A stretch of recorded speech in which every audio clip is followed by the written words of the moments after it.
My name is Elena Ward, 31 years old. I kicked the door open with my shoulder, Grandma's fragile weight pressed against my chest. Champagne glasses froze midair. Laughter cut short, as though the house itself realized a secret had been dragged into the open. The fire hissed like it knew what was coming. My badge glinted against the orange light, and for a moment, every pair of eyes stared at me like I was a stranger. But before this moment, before the 6 words that would slice the air and silence my family, there were the hours leading up to it. 2 hours earlier, my patrol car idled at the curb on Maple Street. The engine ticked as it cooled, and Christmas lights blinked lazily from one porch to another. Dispatch was quiet, eerily so, but the precinct guys had tossed me the same line they always did. Go home, LT. It's Christmas Eve. Go home. As if that word meant the same to me as it did to them. The truth was, I didn't have one. Not really. I had an apartment, a paycheck, a duty roster. But home? That lived in the lines on my grandmother's hands. I parked half a block away so the old Ford Cruiser wouldn't give me away too soon. Breath leaked from my mouth in pale ribbons as I stepped out, boots crunching into snow that squeaked like it was protesting the weight of memory. The air bit my nose, the kind of sharp that made you feel your own blood freezing. 31 degrees, cold enough to cut, cold enough to kill. I walked across the yard I used to mow every summer as a teenager. Through the window, the living room blazed with warmth money could buy, garlands glittering on the mantel, a tree weighed down with gold ribbons, and gifts stacked beneath it like offerings. My family, silhouettes inside, laughed as though the world outside didn't exist. My father, broad-shouldered, commanding. My mother, coiffed to perfection in holiday red. Tommy, my brother, throwing his hands around mid-story. Brianna, my sister, laughing on cue like always. And then my eyes slid to the porch. There she was. Grandma. Thin sweater. House slippers. No blanket. Her hands trembled in her lap. Knuckles swollen from years of arthritis. Veins rising under skin that looked more fragile than parchment. For a second, I couldn't breathe. Gram, I whispered without thinking, the name catching in my throat like a prayer. Her head turned slowly, careful, fragile as porcelain, and then she smiled. That smile, soft, eternal, the kind that could fold time back on itself, found me in the dark. Elena, she said, my childhood name falling from her lips in a voice so threadbare it nearly snapped in the cold. You came. I swallowed hard. I came. I stripped off my duty jacket and wrapped it around her frail shoulders. Heat bled from me into her as if I could fight the winter off by sheer will. The cop in me did a quick assessment. Lips pale, fingertips cold, body trembling. The granddaughter in me wanted to rip the front door off its hinges. Why are you out here? I demanded. She fluttered a weak hand. Fresh air. Fresh air? I looked through the glass. Inside, Tommy's punchline landed, followed by roaring laughter. Bree doubled over, clutching her stomach, while Mom dabbed at the corner of her lipstick. The contrast made my stomach knot. How long? I pressed. Don't fuss, darling. They're busy. It's a party. Busy. A party. 3 years of transfers flashed in my mind. The paychecks I'd carved apart to send home for her care. Meals, meds, heating bills, money that had tasted like peace when I signed each transfer. But right then, standing in the snow, it all tasted like ash. My phone buzzed. Sergeant Ruiz. You good, LT? Need backup? I typed quickly. All good, Merry Christmas. Then shoved the phone back in my pocket. Grandma shivered in my arms, her head resting against my chest. Her voice was a fragile hum. Your mother will be cross. She'll live, I muttered. I tried the doorknob. Locked. Of course it was. The house that kept the heat in kept her out. I set my stance and rapped my knuckles hard against the wood. 3 knocks. Nothing. Footsteps finally shuffled inside. The deadbolt slid. The door opened just enough for manners. My mother's face filled the gap. Lipstick a brave holiday red. For a heartbeat, she didn't understand what she was seeing. Then her face rearranged itself, surprise, annoyance, brittle smile. Elena, she said, voice sharp enough to draw blood. You should have called. I wanted to see Grandma. She's resting, Mom replied quickly. In the cold, I shot back. Her eyes darted past me to the bundle in my arms. She likes the porch. Behind her, Dad leaned into view.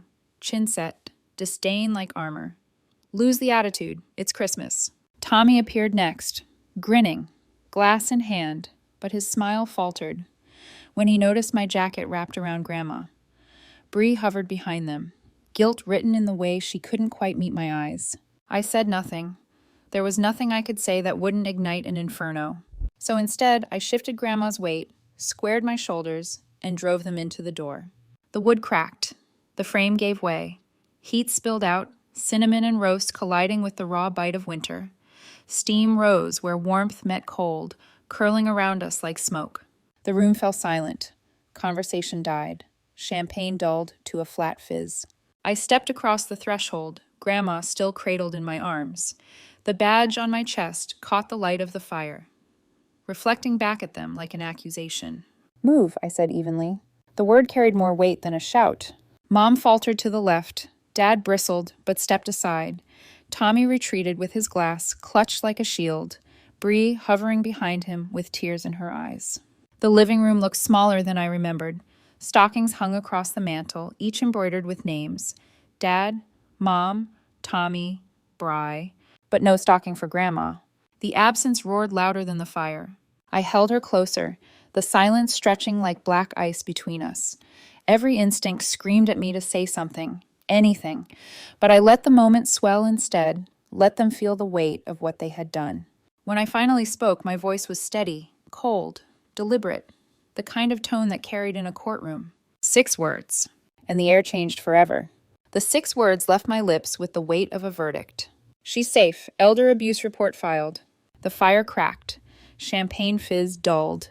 The room itself seemed to shrink around us, walls drawing in as though ashamed to witness what had just been spoken. Dad's mouth opened and closed like a fish gasping for air.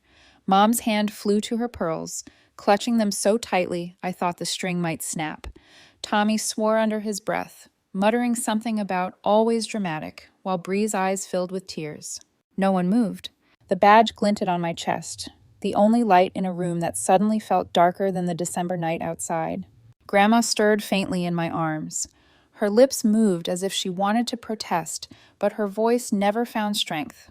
I adjusted her higher against me, her frail body almost weightless, and looked into the faces of the people who had once defined the word family. "I don't know what you're talking about," Dad finally spat, voice low, controlled, the way he always spoke when he was trying to reassert dominance. She wanted to sit outside. "In 31 degrees?" I shot back. "No blanket, no coat, no chair by the fire while you toast yourselves? Don't insult me." Mom stepped forward, her brittle smile trembling. "Elena, please, it isn't what you think.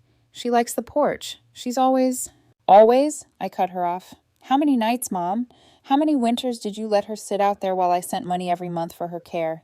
The question cracked something in the room. Tommy barked a laugh, but it was hollow. "Oh, come on. You think you know everything just because you're a cop?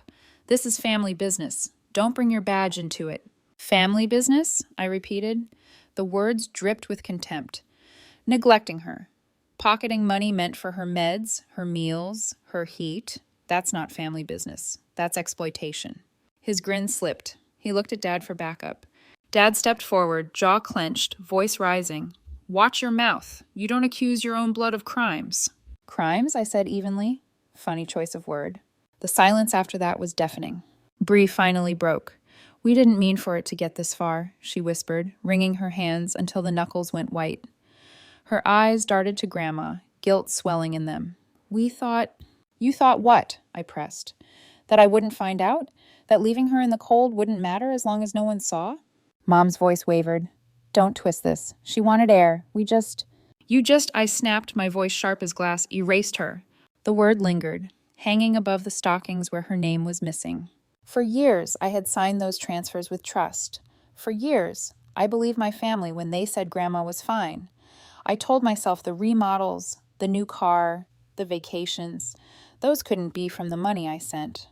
But tonight, the truth stood in front of me. The truth had blue lips and trembling hands. I remembered the quarters she slipped me as a child, so I could play arcade games when Mom said we couldn't afford it. I remembered the way she patched my jeans with her old sewing kit because Dad thought new clothes were a waste.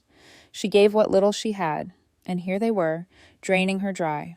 "You all knew," I said slowly, letting my eyes meet each of theirs, "and you did nothing." Dad's face hardened, red blotches rising in his cheeks. We took care of her. Don't you dare stand here and pretend you've done more. You left. You built your life away from this family. Don't come storming in now, accusing us. I left to build a life, I snapped. But I never left her. I never stopped sending money. I never stopped believing she was safe. And tonight I find her freezing on the porch like forgotten furniture. Bree started crying. Real tears this time, not the crocodile kind she used when she wanted something from Dad. She covered her face, shoulders shaking. Bree, Mom hissed, embarrassed. But Bree's voice broke through. She's right. We didn't mean for it to get this far. Dad turned on her, fury flashing. Quiet! That old command, the one that used to silence us as kids, snapped something inside me. No, I said. My voice carried the steadiness of every report I'd ever written, every courtroom I'd ever testified in. Not quiet, not anymore. Grandma's frail hand tapped my arm, her voice soft. Elena, please, don't be too hard. I shook my head, cutting her off gently. You've spent your whole life forgiving them, Gram. Tonight, I can't. I set her down carefully into the recliner near the fire. For the first time all evening, warmth touched her face.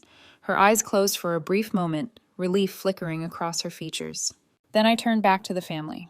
You want to talk about family business? Fine, here's family business. Every dollar I sent for her care, every sacrifice I made in her name. You used it, for yourselves. Dad's nostrils flared. You have no proof. I lifted my phone, screen glowing with years of bank transfers. I have records, every payment, every penny. Mom's voice shook now, her veneer cracking. Elena, you don't understand. Things were hard. We needed... You needed? I repeated, disbelief sharpening each syllable. You needed a vacation? A remodel? Champagne by the fire while she sat outside in slippers? Tommy's face darkened. Don't act so high and mighty. You think just because you wear that badge you're better than us? I don't think I'm better, I said coldly. I just remember what family is supposed to mean, and it's not this. The fire popped behind me, sending sparks up the chimney. No one spoke. Grandma shifted slightly, whispering, Elena, darling, they're scared. They should be, I said, not looking away from the faces in front of me. Because now it was no longer just about neglect. It was about betrayal. Years of it. And I wasn't going to let it slide into silence. I adjusted my badge where it caught the firelight and repeated, slower this time, each word like a hammer striking. She's safe. Elder abuse report filed. The phrase hit differently now. Final. Irrefutable. And the fear that flickered in their eyes told me they knew it too. The silence after my words was a silence I had never heard in that house before. Not the silence of peace, not even the silence of shock. It was the silence of guilt. Heavy, suffocating, undeniable. Dad clenched his jaw so hard I could hear his molars grind. Mom fidgeted with the string of pearls at her neck until it bit into her skin. Tommy poured another glass of champagne, his hands trembling despite the smirk on his face. Brianna sat on the edge of the couch, tears streaking her makeup, her eyes refusing to meet mine. I looked at each of them, really looked, and for the first time I saw not just my family, but strangers wearing their skin. My mind flickered back to summers when this same living room had been filled with chaos, but a different kind, the chaos of childhood. I remembered blanket forts strung between chairs, Grandma crawling inside with us, flashlight under her chin, her voice spinning thunder into stories. When Dad barked for quiet, she only smiled, whispering, Storms are just the sky telling stories, Elena. And I'd believed her. She had always found a way to turn fear into something small, something we could hold. She was the one who softened the edges of this house. Without her, I realized, it had always been sharp. Now, seeing her small frame trembling under my jacket, I understood just how much had been taken from her. I turned my gaze back to Mom. Do you know how many hours I worked overtime so she'd never have to worry about a bill? Do you know how many meals I skipped because I thought she was warm and cared for? Mom flinched. Elena, it wasn't like that. Yes, it was. My voice cut through her excuses. Every dollar I sent was for her, not for granite countertops, not for vacations in Florida, for her. Tommy laughed, too loud, too brittle. You're making this into some big conspiracy. We kept her fed, didn't we? She's fine. I stared at him, incredulous. Fine? She's sitting outside in sub-freezing weather, Tommy. That's your definition of fine? He looked away, jaw tight, glass shaking in his hand. Grandma's thin voice drifted from the recliner. Don't be angry, dear. They were busy. Life is hard. Her defense of them landed like a blade in my chest. Even now, even after everything, she still made excuses for them. That was who she was.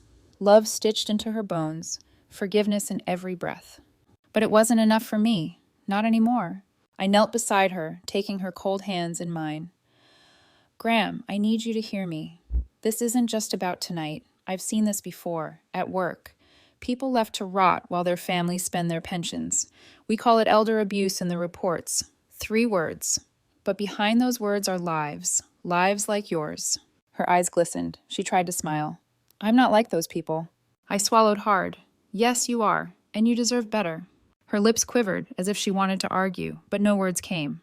Behind me, Dad growled, That's enough, Elena. Put your badge away. You're not here as a cop. You're here as our daughter. Act like it. I stood slowly, my hands shaking, but my voice steady. You're wrong. I am here as both. And you don't get to choose which part of me speaks tonight. The room crackled with tension. The tree lights blinked cheerfully, oblivious, mocking. The stockings on the mantel swayed slightly from the draft, each name embroidered bold. Dad, Mom, Tommy, I. But no stocking for Grandma. That absence screamed louder than any argument they could make. It was a wound stitched into the fabric of this family, a deliberate erasure of the woman who had held it together for decades. I remembered being 12, begging Mom to let me try out for choir. She hadn't even looked up from folding laundry when she said, That's a waste of time. The words stung, but later that night Grandma found me crying on the porch. She sat down beside me, wrapped me in a shawl that smelled of lavender, and whispered, Your voice matters, Elena. Even if they don't hear it, the world will. She was the reason I ever dared to believe in myself. The reason I pushed through the academy when Dad called me a disgrace. When Mom said no one wanted a daughter with a gun instead of a purse. She had pinned my cadet badge on herself, trembling hands and tear-filled eyes. You'll do good, she'd told me, because you remember what pain feels like. And now the woman who had lifted me up was being discarded by the very people who had once claimed to be her children. I turned back to Dad, fire burning in my chest. You want me to stay quiet? You think I'll let this slide because we share blood? No. Blood doesn't excuse betrayal. Blood doesn't erase neglect. Mom's voice cracked. We didn't neglect her. Yes, you did. I pointed to Grandma's frail body, her lips tinged blue. Every time you poured another glass, every time you locked this door, every time you told yourself she was fine while her body withered in the cold, you neglected her, and you lied to me, for years. The weight of my words pressed into the room until even Tommy stopped pretending to smirk. Bree sobbed openly now, hands covering her face. We thought you'd never know. We thought it didn't matter. Her admission sent a chill down my spine. It didn't matter. That was the truth they had lived by. That was the quiet agreement between them, to erase her piece by piece until there was nothing left but the money I sent. Grandma's hand trembled on the armrest. Don't hate them, Elena. Please. They're still my children. I closed my eyes because her words tore something in me. Even after everything, she still loved them. She still saw them as hers. But I couldn't, not anymore. When I opened my eyes again, my voice was low, resolute. They stopped being family the moment they chose comfort over you. I looked around the room one last time. Dad glaring, Mom trembling, Tommy pale, Bree broken, each of them carrying the weight of choices they had made. And for the first time, I realized something. They hadn't just failed Grandma.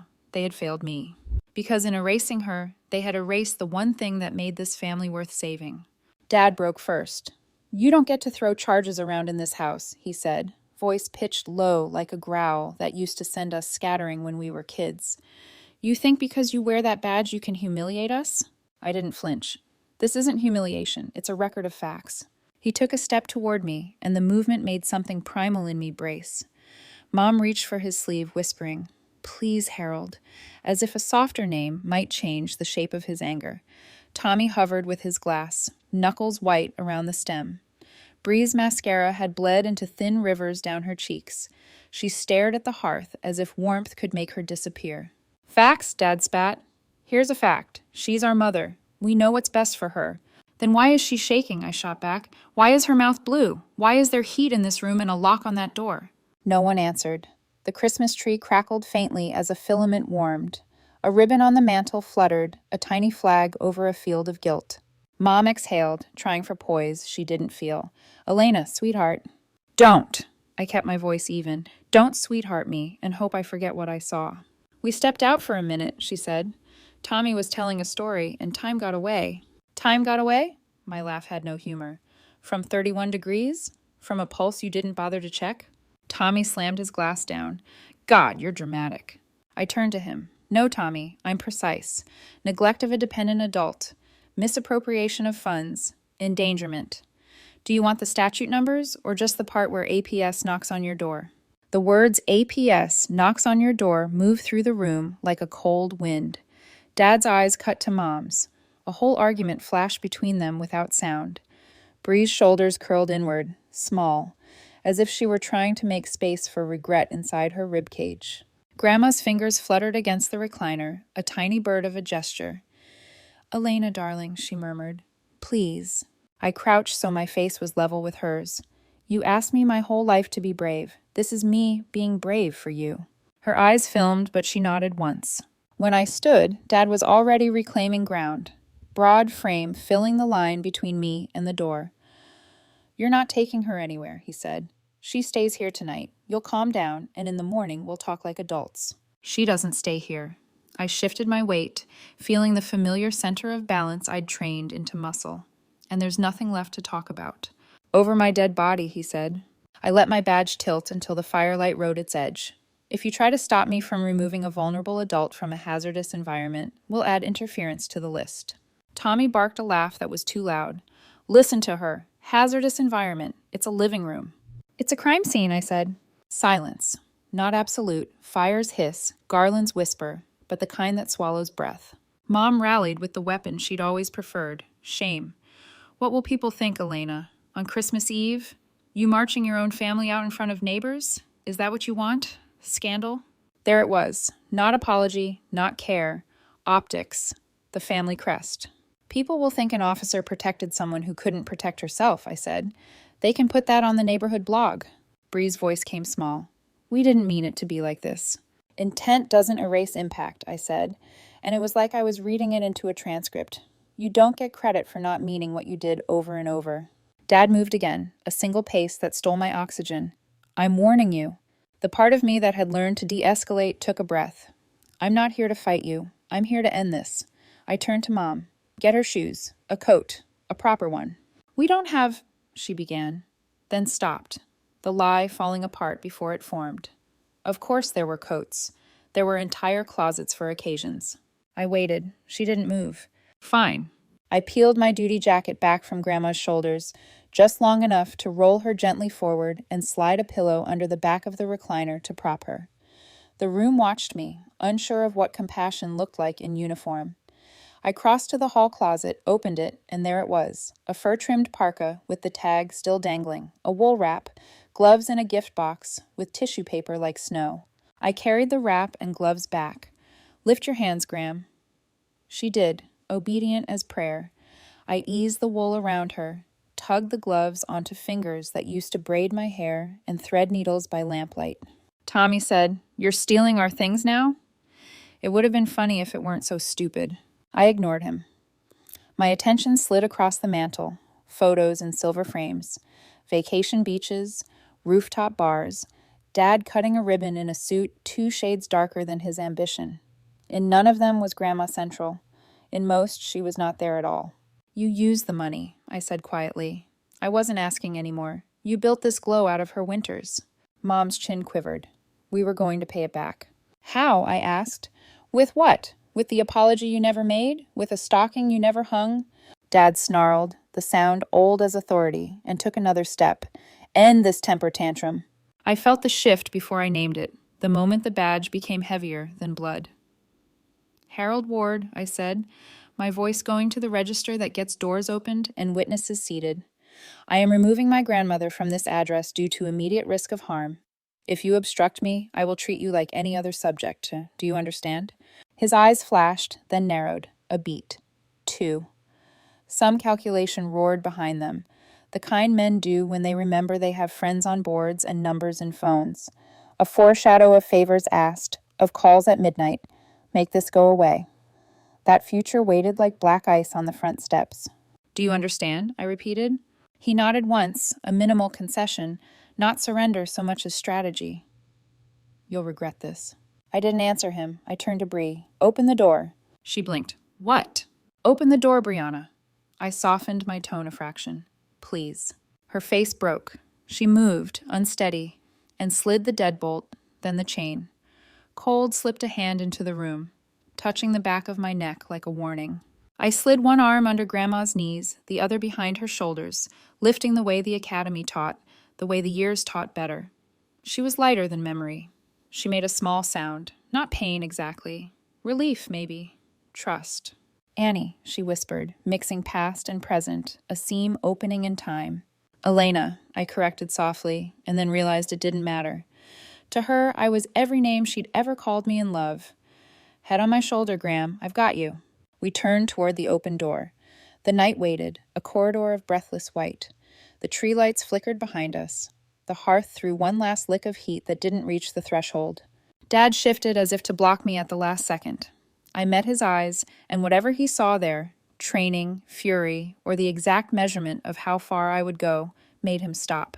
Tommy spoke to impress himself. You make that call, and we're done. You hear me? You don't have a family. I looked over my shoulder. Family protects the vulnerable. What you had was a club. We stepped onto the porch. The air bit like truth. Snow squeaked under my boot. Somewhere down the block, carolers mangled harmony and laughter rose like steam. The world kept doing Christmas as if it hadn't just witnessed a crucible. Close the door, Bri, Mom said behind us, voice thin. She'll be back in the morning, you'll see. The kind of lie you tell to keep the floor from falling out. A foreshadow again.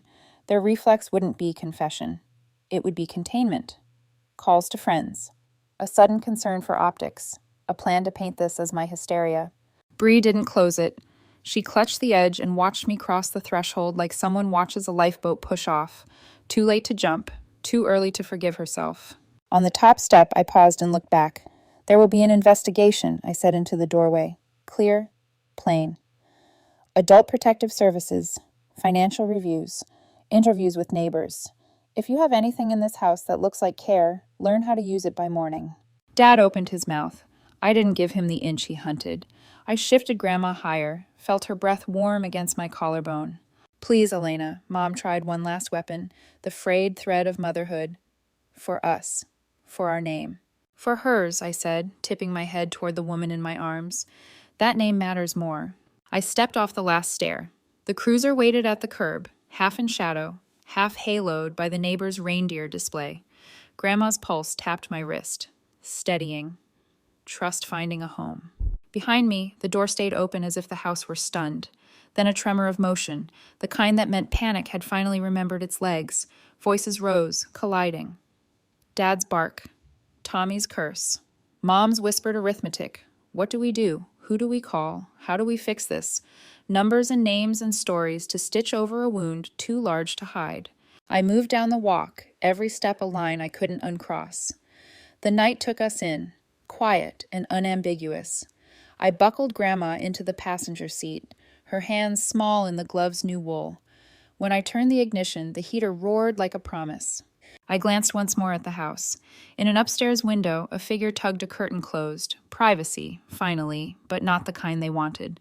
In the frosted glass of the door, my father's shape loomed, then retreated. They thought the enemy stood at the curb. They hadn't yet understood.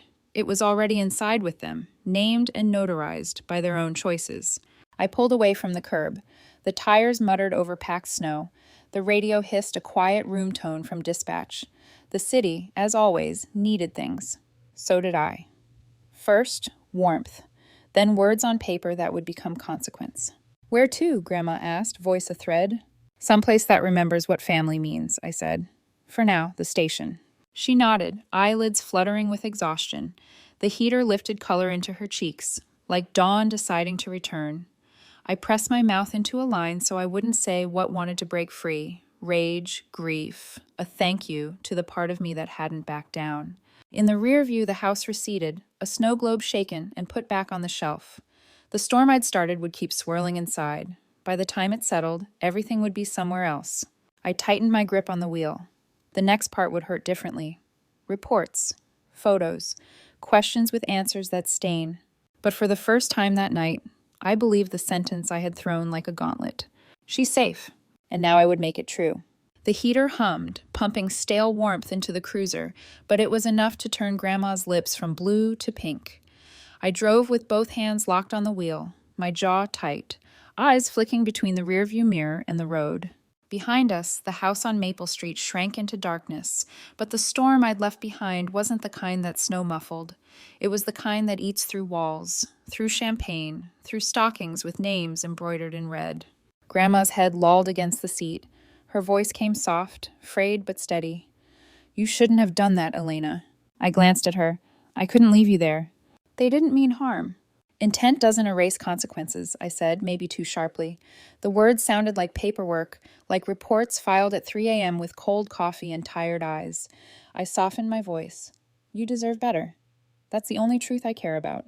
She sighed, eyes slipping shut. I'm tired of fighting. You don't have to fight anymore, I said. That's on me now. The city blurred past, holiday lights strung across streets that pretended everything was cheerful. Plastic reindeer stood frozen in yards, noses glowing, as if they could illuminate the rot inside certain houses. My hands gripped the wheel tighter until my knuckles whitened. When I pulled into the precinct lot, the building stood quiet but steadfast. Wreaths hung on the doors, and a faint string of lights blinked above the entrance.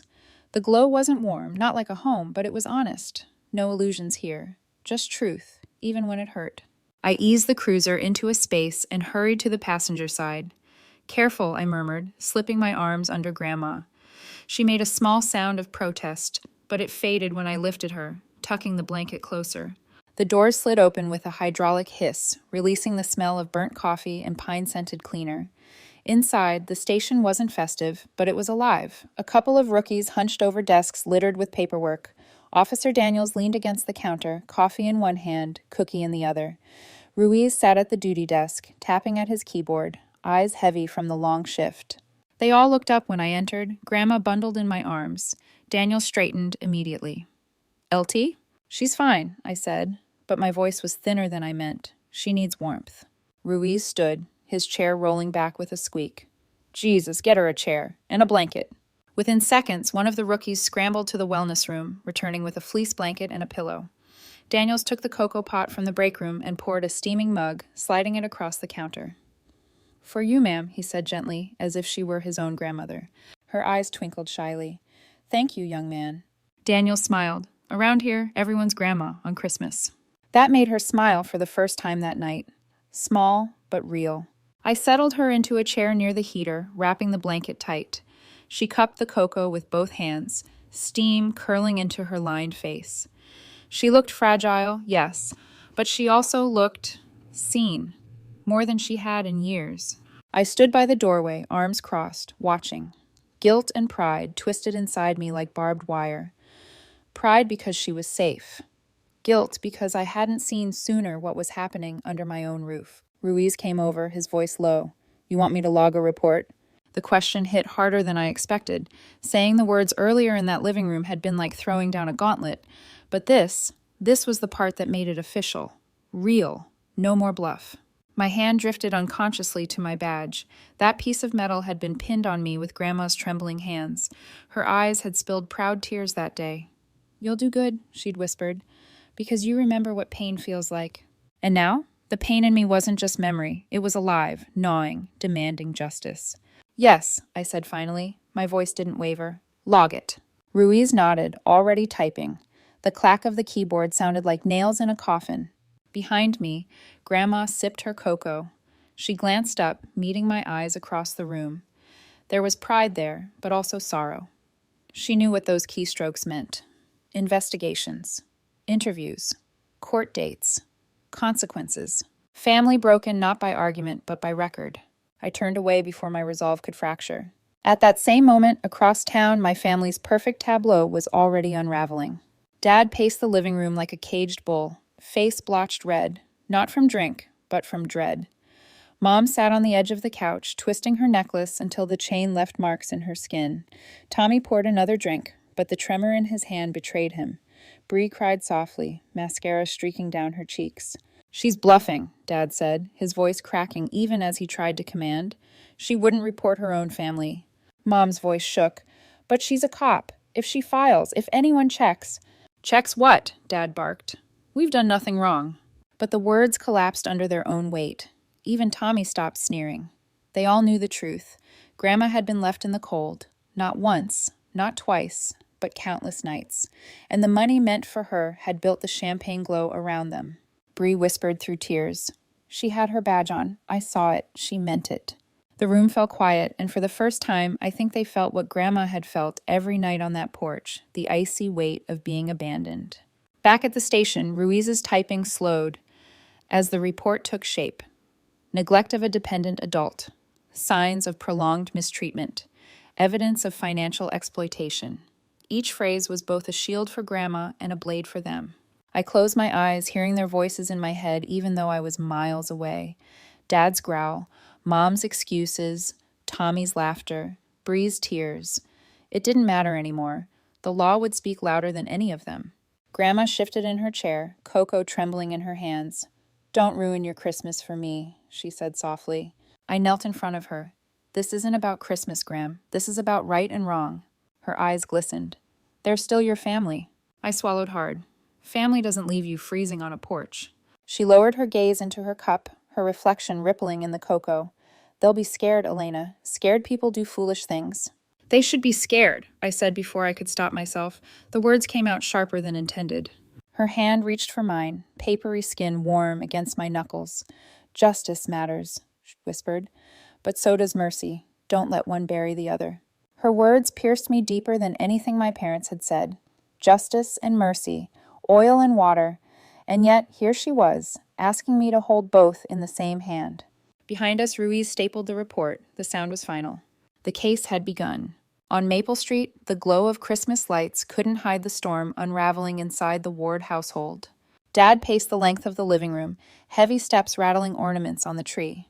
His tie was loosened, his hair askew, a man used to control, suddenly realizing the walls were caving in. She's bluffing, he muttered again, voice raw now from repetition. She wouldn't file, not against her own family. Mom sat rigid on the couch, pearls twisted tight around her fingers.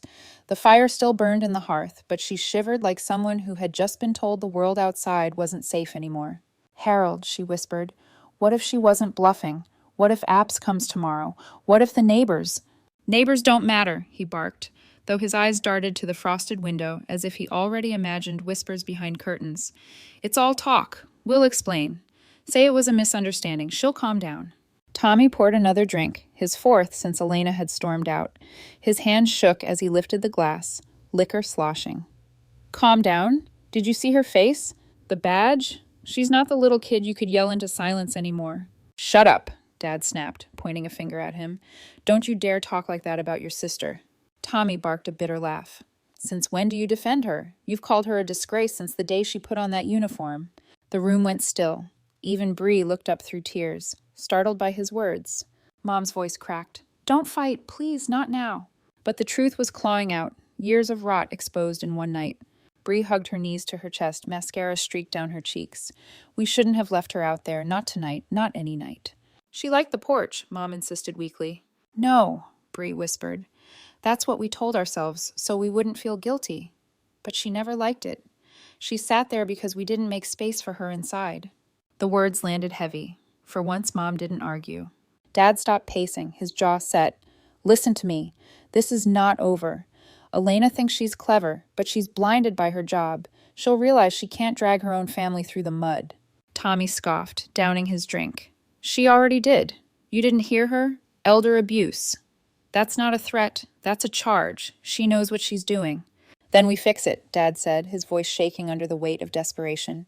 We call someone, a lawyer, a friend. We make this disappear.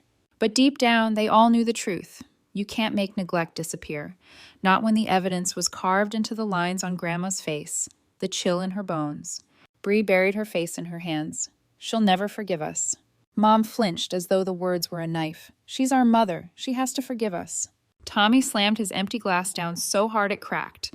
Don't you get it? It's not her we have to worry about. It's Elena. She doesn't forgive. Not anymore. A silence followed, thick and suffocating. They all felt it, the shift that had happened when Elena had spoken those 6 words. She's safe. Elder abuse report filed. The words weren't just a declaration. They were a sentence. Boom. At the precinct, the silence was different. Not guilt-ridden, but steady, purposeful. Grandma sat in the break room, blanket tucked around her, sipping slowly from a second cup of cocoa. Her hands trembled less now, warmth seeping into her bones. The rookies lingered nearby, telling her light-hearted stories about rookie mistakes, their voices careful, respectful. For the first time in years, she was the center of attention instead of an afterthought. Elena stood outside the doorway, leaning against the frame, torn between relief and unease. She had done the right thing. She knew it. The report was filed. APS would come in the morning. Justice was set in motion. And yet, her grandmother's words echoed. Justice matters, but so does mercy. Don't let one bury the other.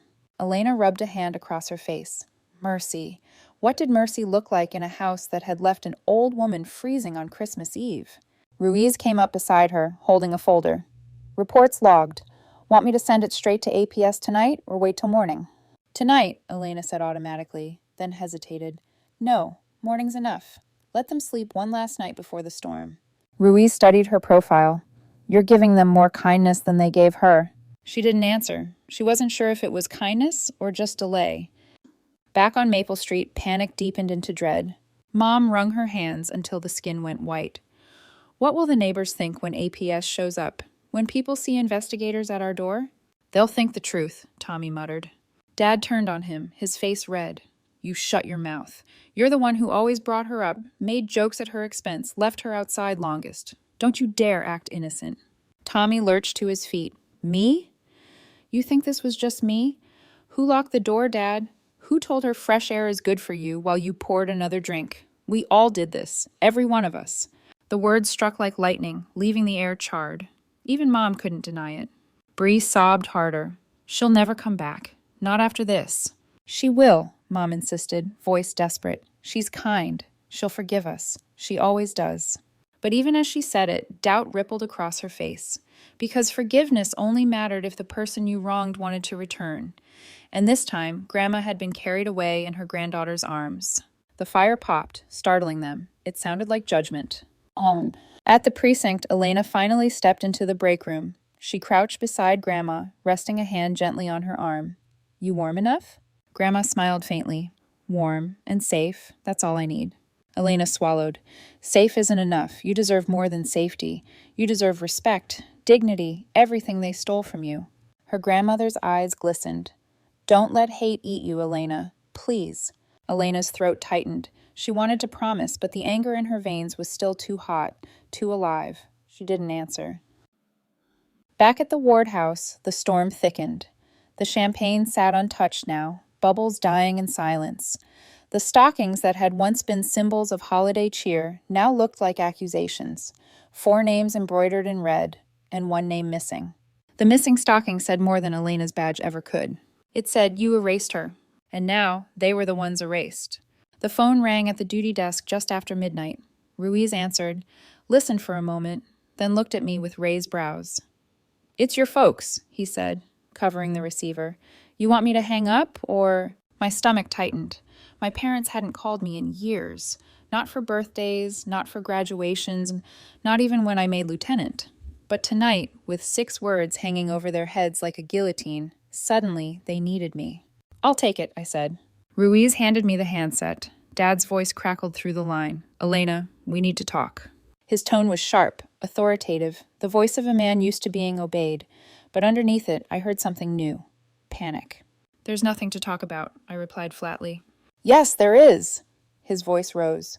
You can't just file a report and walk away. Do you have any idea what this could do to us? To our name? To our work? Yes, I said. That's the point. Behind him, I heard Mom sobbing. Tommy cursed, muffled. Bree's voice chimed in, pleading. A symphony of desperation, all conducted by fear. Elena, Mom cried through the static. Please.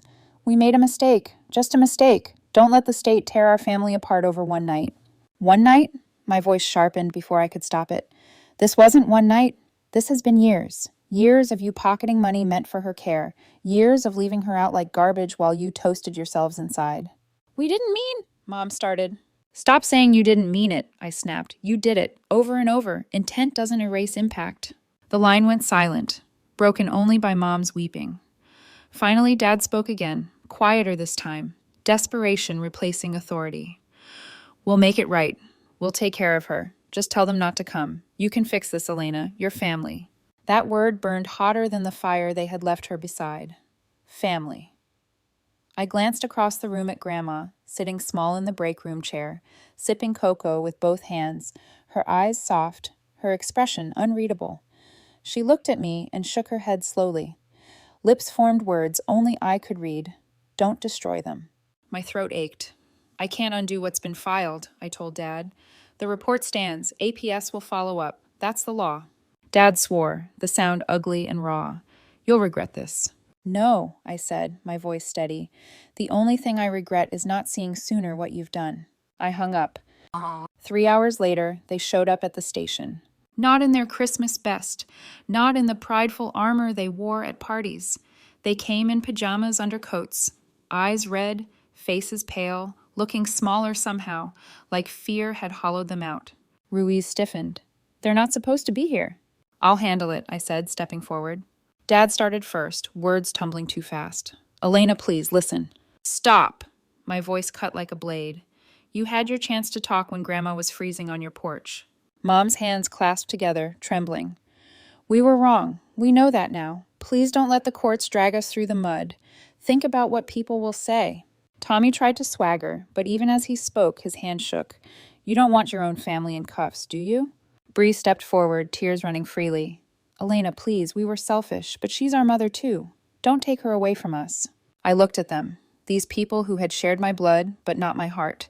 And for a moment, I felt nothing but the cold I had carried in from the porch. She's not your mother anymore, I said quietly. Not after tonight. You lost that privilege.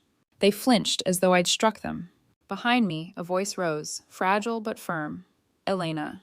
I turned. Grandma stood in the doorway, blanket around her shoulders, her face pale but resolute. She stepped closer, each movement deliberate, like she was pushing through decades of weight.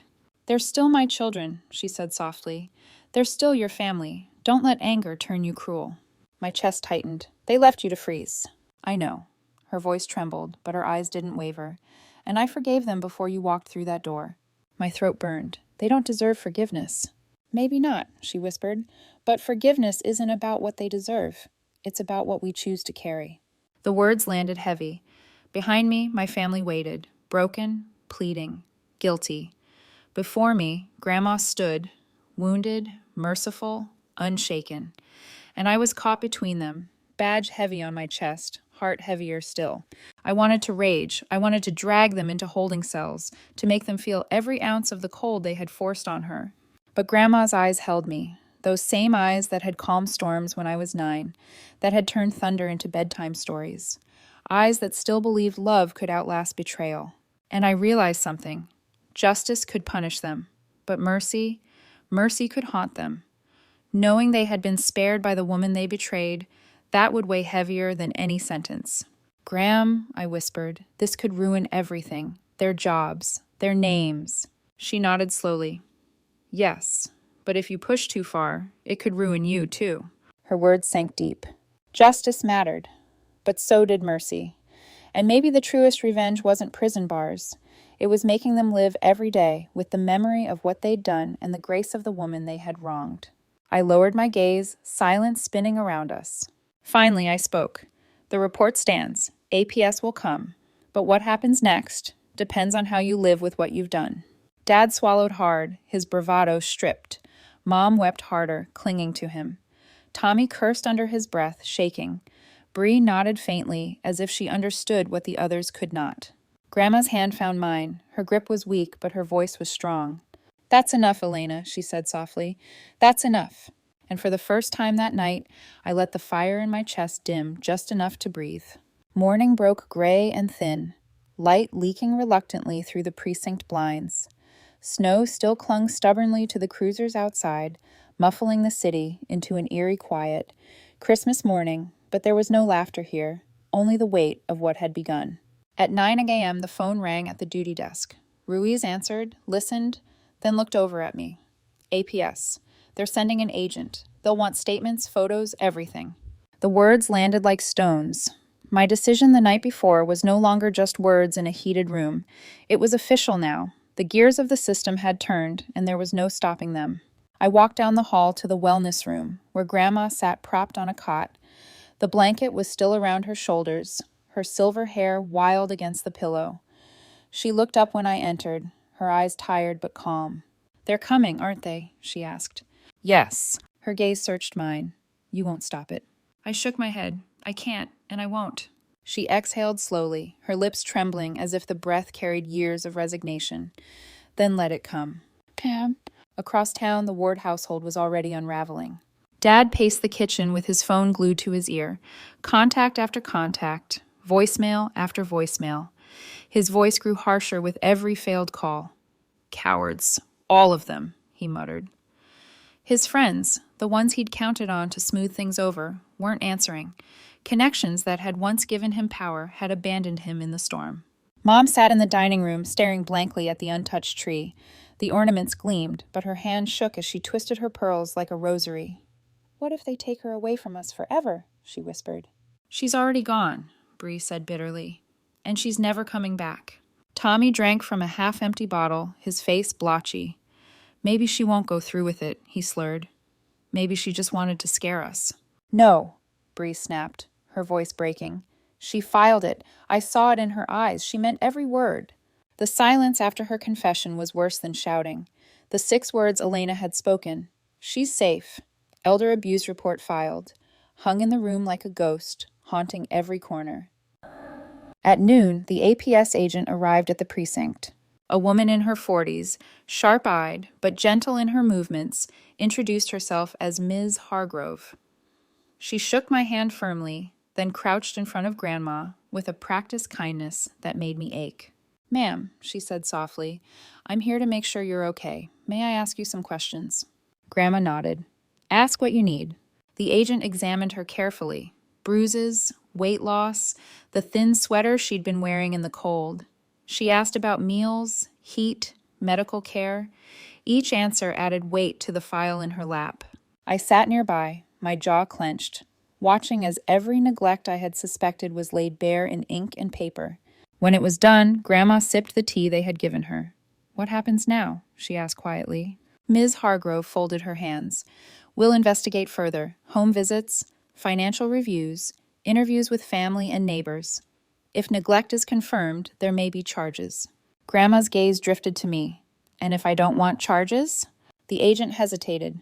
"Your wishes carry weight, but the state has a duty. Elder abuse is serious. It cannot be ignored." Grandma nodded slowly, as though she had expected nothing less. She turned back to me, her eyes heavy with both love and sorrow. "Elena," she said softly, "I told you not to destroy them." I clenched my fists. "I didn't. They destroyed themselves." By evening, whispers had already begun to spread through town. The Tran family, once admired for their lavish Christmas parties and polished appearances, now drew stares of suspicion. Neighbors whispered behind curtains, their voices carrying in the cold. "Did you hear? They left her outside. Police were called. A report was filed." Dad stormed across the yard at one point, snapping at a neighbor who dared to ask if the rumors were true. Mom closed the curtains tight, as if fabric could shield them from shame. Tommy hadn't been seen all day, and Bree was overheard crying to a friend on the phone. The perfect image they had built for years was cracking, not with an explosion, but with a slow, relentless unraveling. Back at the station, dinner was brought in. Takeout pizza, fried chicken, nothing fancy. But the way the officers pulled chairs close, the way they shared stories and laughter, turned the break room into something warmer than any house I'd grown up in. Grandma sat at the center, her eyes sparkling as Officer Daniels teased her about eating the last slice of pepperoni. She laughed, the sound fragile but genuine, and for a moment I forgot the weight pressing down on us. I leaned against the wall, arms crossed, watching. For the first time in years, she wasn't invisible. She wasn't a burden. She was seen. She was valued. Yet guilt tugged at me. Justice was moving forward. The investigation was real, and I knew the lives of the people back on Maple Street were unraveling with every passing hour. Grandma caught my gaze across the room. "Don't carry both anger and love," she said softly, as if reading my thoughts. Choose one, or the anger will hollow you out. I wanted to argue. They deserved to pay. They deserved every ounce of fallout coming their way. But her words echoed, stubborn as truth. Choose love, or the anger will hollow you out. Later that night, when the station quieted, I walked her back to the wellness room. I tucked the blanket around her shoulders, making sure she was warm. She caught my wrist before I pulled away. Elena, she whispered, you've done enough. I searched her eyes. Have I? Yes, she smiled faintly. The law will take care of what it must. Let their guilt take care of the rest. Her words lingered as I turned off the light. For the first time that night, I understood. Justice wasn't about vengeance. It was about balance. And balance had finally begun to tilt.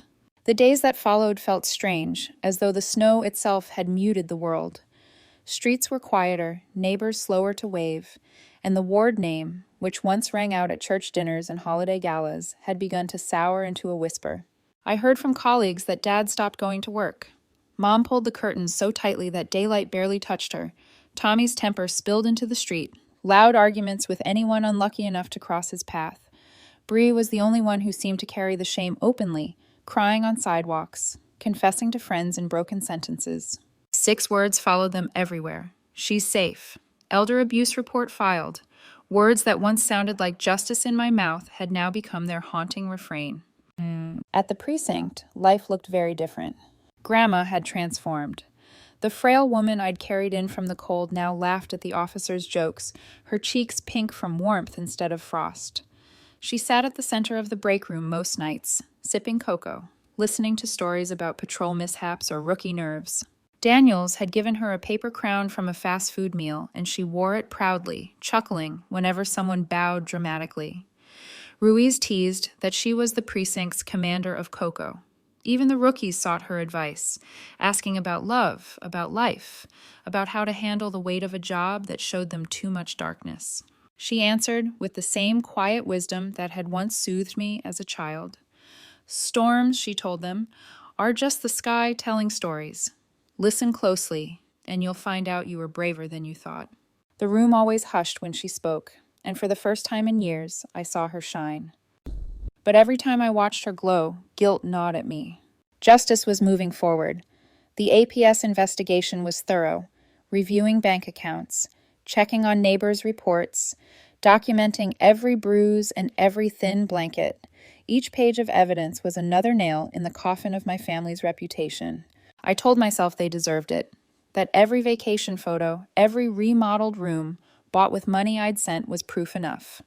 But still, a part of me remembered Christmas mornings as a child, the laughter, however thin, the stockings before they left her name off, the fleeting moments when we had felt whole.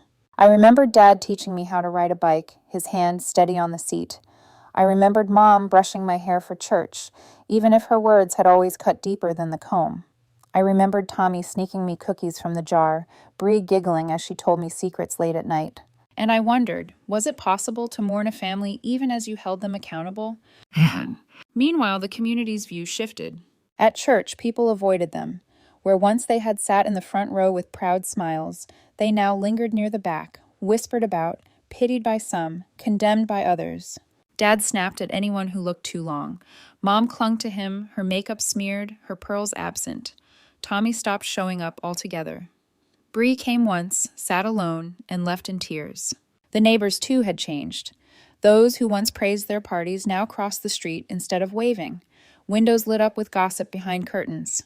Their perfect image had crumbled, not with an explosion, but with a steady, unrelenting erosion. And it wasn't me who carried the shame anymore, it was them.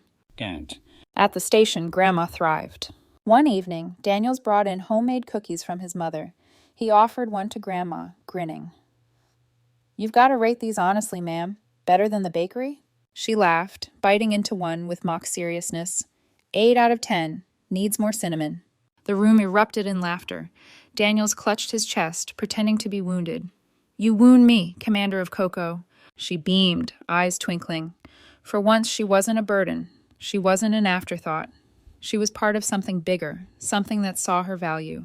I leaned against the wall, arms crossed, watching her smile, and a strange ache rose in my chest.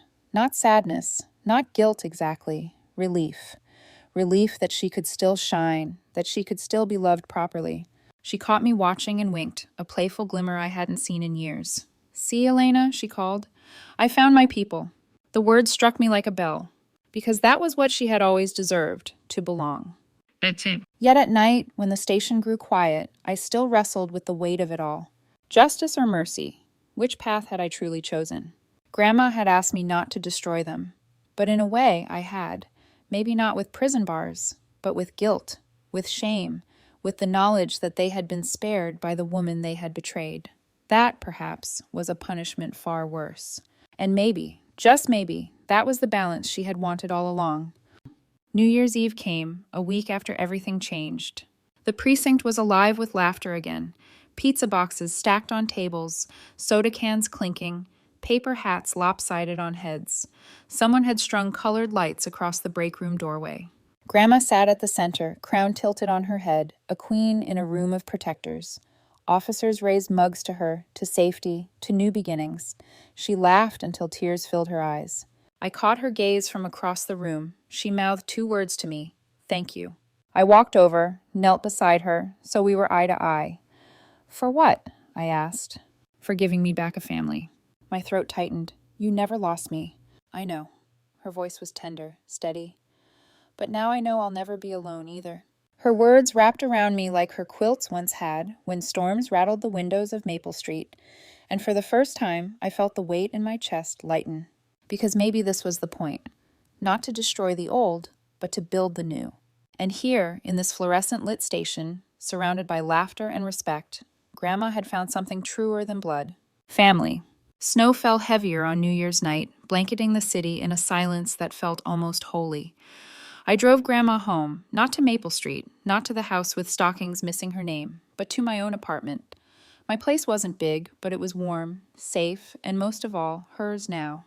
She sat in the passenger seat, her head resting against the window, silver hair glowing faintly under the streetlights. She looked peaceful in a way I hadn't seen in years, as if a burden had finally lifted. I whispered more to myself than to her, "You're safe." This time, the words weren't a warning, weren't a charge, weren't even a threat. They were a promise.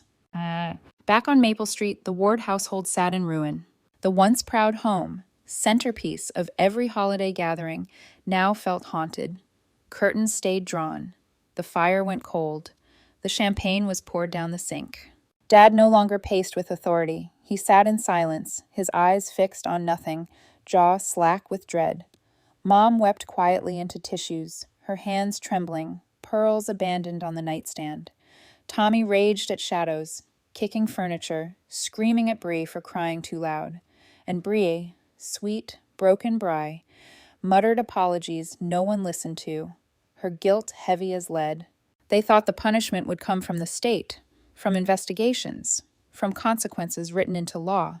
But the real punishment was already there. It was guilt. It was fear.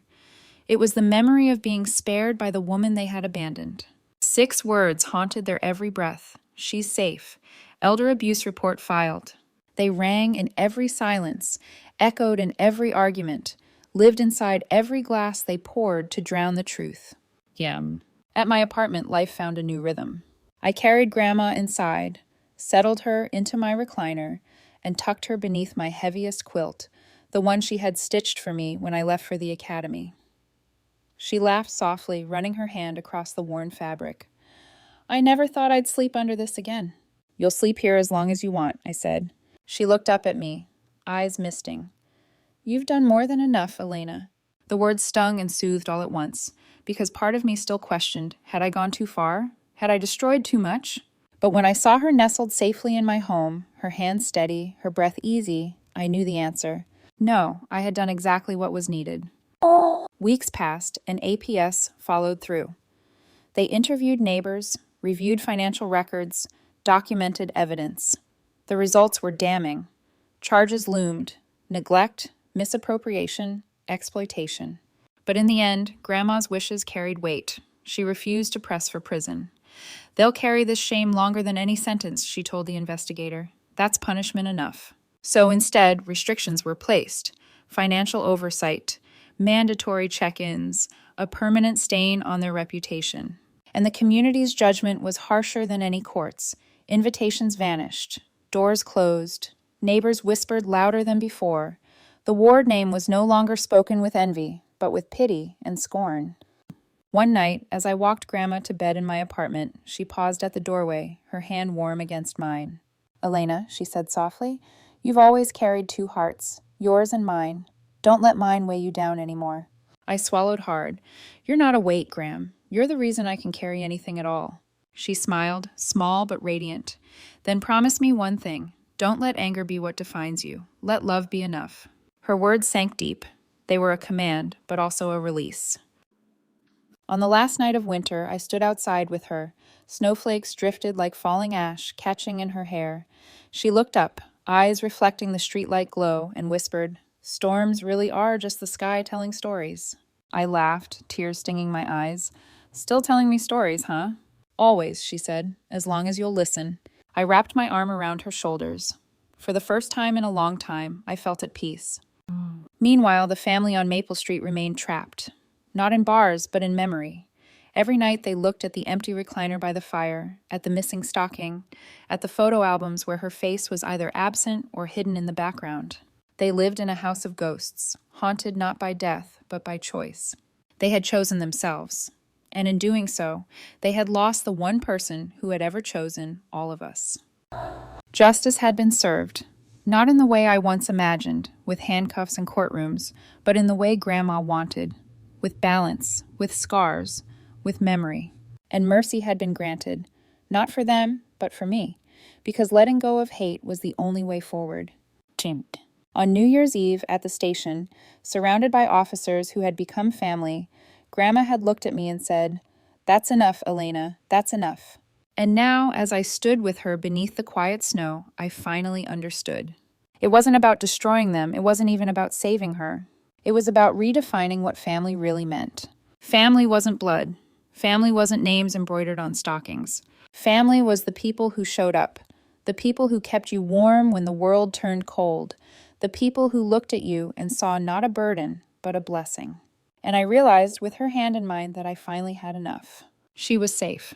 We were family. And that was all that mattered.